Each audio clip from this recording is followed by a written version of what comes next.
મહેસાણામાં પોલીસે ડિજિટલ અરેસ્ટનો ભોગ બનતા એક વૃદ્ધાને બચાવી લીધા। નિવૃત્ત કર્મચારી છેતરપિંડીનો ભોગ બને તે પહેલા જ પોલીસે તેમને બચાવી લીધા। મહેસાણા એક વિસ્તારમાં રહેતા વૃદ્ધને ડિજિટલ અરેસ્ટ કરવામાં આવ્યા। વૃદ્ધ રમેશચંદ્ર પટેલને સાયબર ગઠિયાઓએ નિશાન બનાવ્યા હતા। તમારા નામે મુંબઈમાં સિમ કાર્ડ અને કેનેરા બેંકમાં એકાઉન્ટ છે તેવું કહીને ડરાવ્યા।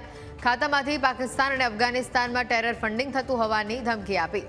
વોરંટ નીકળી ગયાનું કહીને વૃદ્ધને વિડીયો કોલ ઉપર ડિજિટલ અરેસ્ટ કર્યા હતા।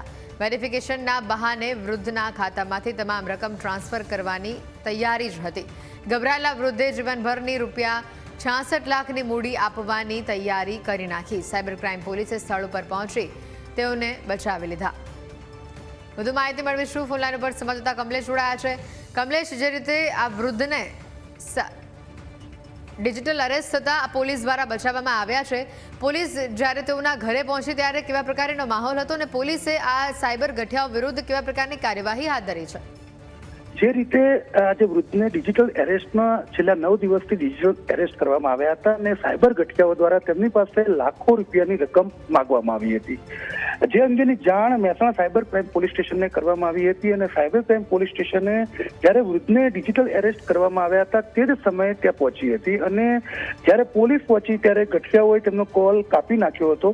છેલ્લા 9 દિવસથી રમેશચંદ્ર પટેલ પાસે પૈસાની માગણી કરવામાં આવતી હતી અને તેમના સિમ કાર્ડનો ઉપયોગ કરી અને મુંબઈ ખાતે કેનેરા બેંકમાં તેમનું એકાઉન્ટ ખુલ્યું હોવાનું અને ત્યારબાદ આ એકાઉન્ટનો ટેરર ફંડિંગ માટે ઉપયોગ થયો હોવાનું કહી અને તેમને એરેસ્ટ કરવામાં આવ્યા હતા। જે ઠગ ટોળકી હતી તેમના દ્વારા છેલ્લા 9 દિવસથી ડિજિટલ એરેસ્ટ વૃદ્ધને રાખવામાં આવ્યા હતા અને જે અંગેની જાણ સાયબર ક્રાઇમ પોલીસ સ્ટેશને થતા 66 લાખ રૂપિયા ટ્રાન્સફર થતા બચાવી લેવાયા છે અને હવે Mehsana cyber crime police station દ્વારા આ જે ગઠિયાઓ છે કે જેમના દ્વારા આ કૃત્ય આચરવામાં આવ્યું હતું તેમની સામે ગુનો દાખલ કરવાની તજવીજ શરૂ કરવામાં આવી છે।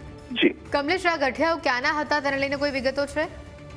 જે હાલમાં જે વિગત સામે આવી છે તે મુજબ મોબાઈલ કોલના માધ્યમથી આ જે કૃત્ય કરવામાં આવ્યું છે।